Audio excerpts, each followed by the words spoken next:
Magandang araw mga kababayan. Dito tayo sa may seaside or seascape kung saan yung makikita nyo, ito po yung reclamation dito na sinisimulan ng hukayin.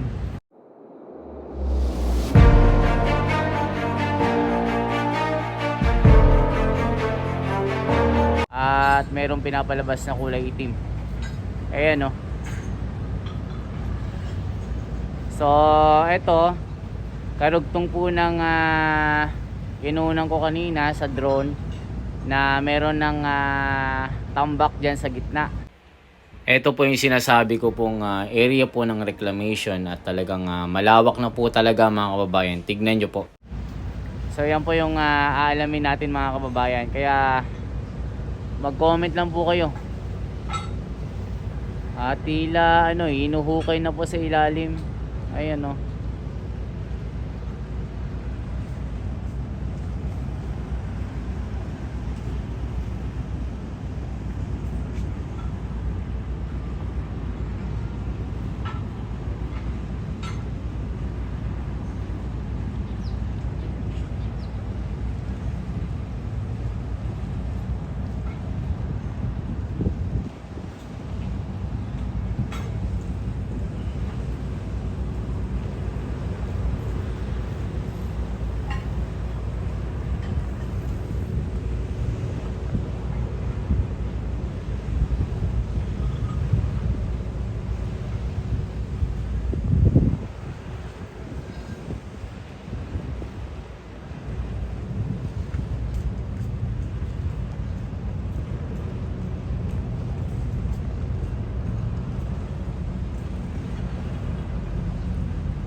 Ayan, no, nagbubuga na ng kulay itim, mo.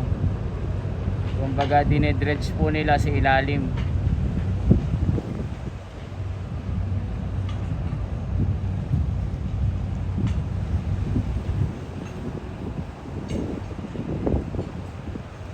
Ayan, ito po yung tinatawag na, di ko lang alam kung Manila Horizon, yung sakop pa rin ng MOA mga kababayan.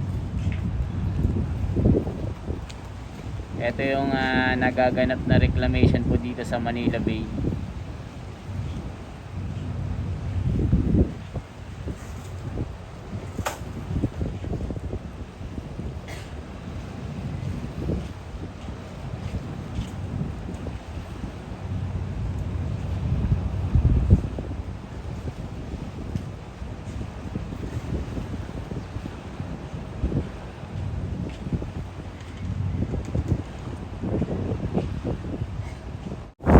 Kaya nakikita nyo po yung malaking dredging machine dyan sa may tapat ng MOA.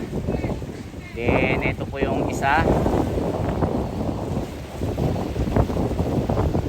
At yan yung po yung isla nasa gitna. Yan po yung binidyuhan ko po ng drone shot. At ito naman yung ongoing po na dredging. Ayan po siya.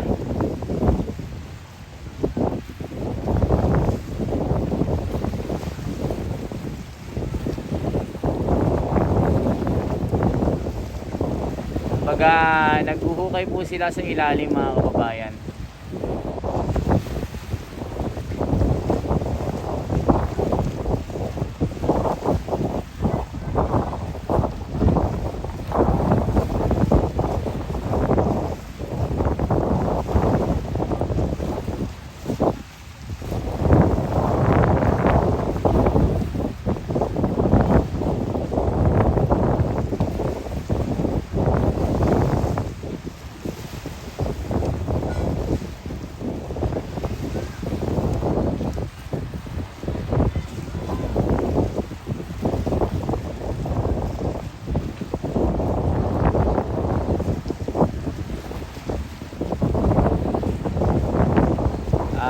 Sabi po sa information na nasagap po natin, ito po ay